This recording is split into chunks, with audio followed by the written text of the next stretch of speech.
रत्नागिरी शहरात शिमगोत्सवापासूनच सीएनजीचा तुटवडा निर्माण झालाय।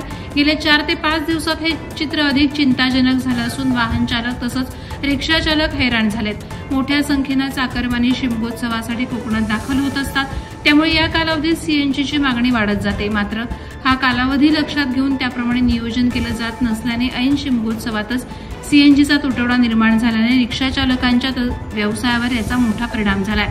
अनेक गावांमध्ये शिमगोत्सव आता समाप्त झालाय, त्यामुळे चाकरमानी परतीच्या वाटेला लागले असतानाच त्यांना सुद्धा आता सीएनजीच्या रांगेमध्ये तासनतास उभं राहावं लागतंय।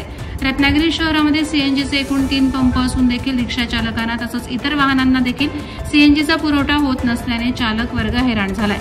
जे 3 पंप आहेत त्यातील एकाच पंपावर सीएनजी कमी दाबाने मिळतो, बाकी 2 पंप काही वेळेसाठी चालू असतात। या पंपावर पुरेसा साठा नसल्याने रिक्षा चालक हे 3-3, 4-4 तास रांगेमध्ये उभे राहून सीएनजी मिळण्याची वाट पाहत असतात। हा कालावधी चांगल्या व्यवसायाचा कालावधी असताना रिक्षा चालक मात्र आपला वेळ सीएनजीच्या रांगेत घालवत असल्याने त्यांना मोठं आर्थिक नुकसान सोसावं लागतंय। याबाबत जिल्हाधिकारी, पुरवठा अधिकारी, तहसीलदार यांनी गांभीर्याने विचार करून रत्नागिरी शहरात होणारा सीएनजी तुटवडा सुरळीत करण्याची मागणी आता रिक्षा चालक आणि वाहन चालकांमधून करण्यात येत आहे।